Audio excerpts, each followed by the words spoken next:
What's good, YouTube? M&M got a lot of explaining to do. Today we're going to be reacting to M&Ms mentioning cannibalism multiple times in multiple commercials. Honestly, M&Ms are my favorite snack.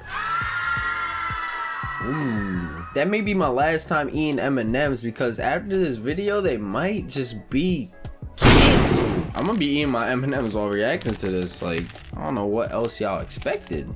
I knew that I had to talk about the M&Ms here on Food Theory. After all, the walking, talking M&M spokes candies have been making jokes towing the line of cannibalism for decades now. Check out my Halloween costume. What are you going as? A cannibal. Oh.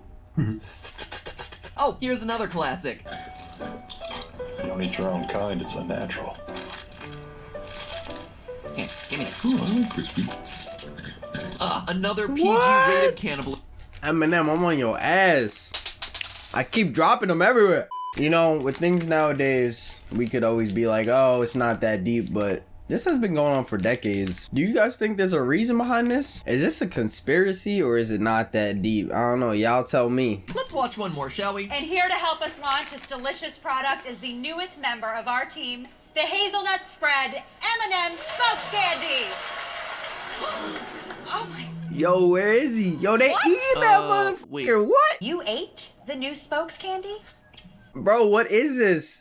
They ate the new person. The definition for cannibalism couldn't be any more black and white. It's, quote, the practice of eating the flesh of one's own species. It could be taken as the M&Ms are just eating the candy, but the fact that they mention cannibalism and all this other stuff makes it kind of sus. I don't know. I mean, we can argue that different colors are different species, as shown in the first commercial that we played. You don't eat your own kind, it's unnatural. Here, give me that. Ooh, I like crispy.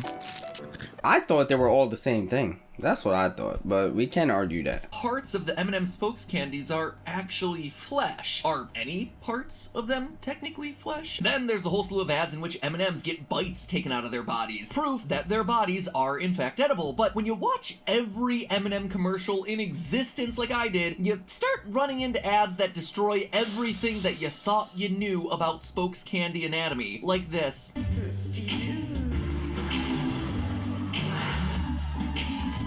Oh, it is such a cursed image. And this is actually well established in the commercials. We see it again and again and again. I have never seen an M&M take their clothes off. This, of course, means that M&Ms aren't really different colors. They just like to dress up in different colored outfits. Their skin, as it were, is actually the layer of milk chocolate under that removable shell armor, which seems pretty reasonable given the fact that M&M spokes candies refer to themselves as naked whenever they're caught without their shells. I'm naked. I mean, I guess I'm What? a little... I just live under a rock, I guess. There's so many M&M commercials I haven't seen. That solves all the questions that we had regarding the Flash, so now we can move along. Holy no! Oh, what the heck? Oh, What is that? Move along. Holy. Whoa, what the heck? No! Oh, what the heck? What is What is this? that? And in this French commercial, which is a follow-up to their Australian strip poker commercial, we see that the peanut is the actual nude part of... We don't eat M&M peanuts around here. This is proof that the spokes candy's milk chocolate is also not a part of their core essence, which makes no sense until you look a bit closer and start to see everything line up. Even when they have a huge chunk of chocolate missing from their heads or their butts, they're not especially phased. They continue their chit-chat. They continue walking around. They are just so nonchalant about whatever physical pain they're in or whatever chunk of their body is missing, which leads me to believe that a chunk of their body isn't missing. Theorists, all of this evidence supports the idea that it isn't just the candy shell that's edible removable clothing. The milk chocolate underneath is edible removable clothing too. And this, of course, leads us to a bigger, potentially terrifying question. What then do these spokes candy creatures actually look like underneath their clothing? Something like this, perhaps? Ew, what is that?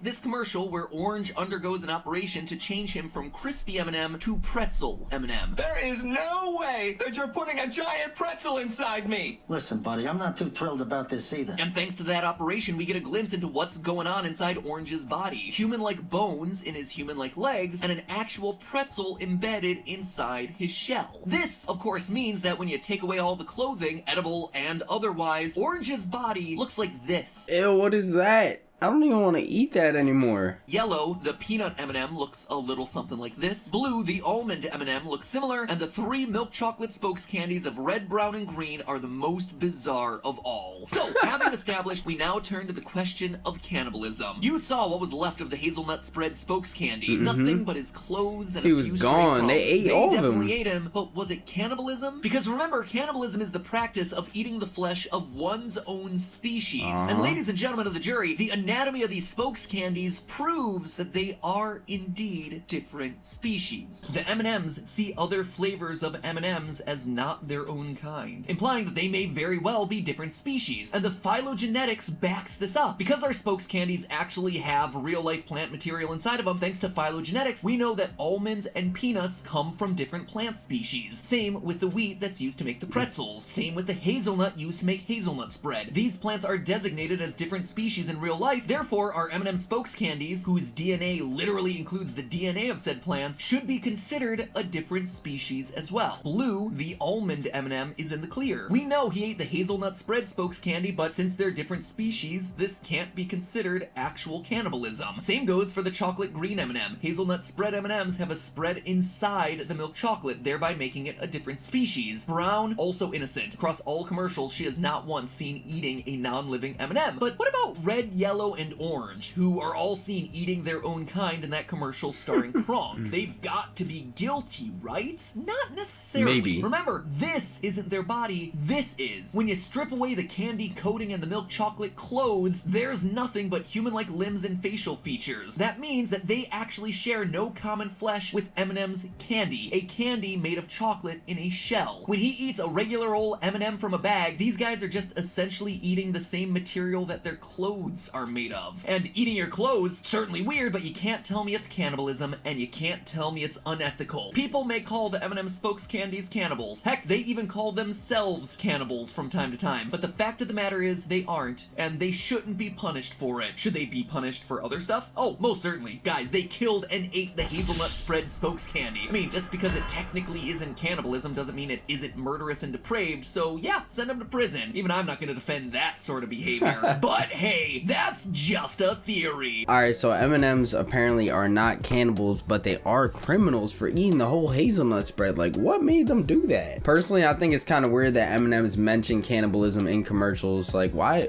even mention that? It just like, I don't know, it's just weird. Thank you guys for watching. As always, catch you guys later. Peace.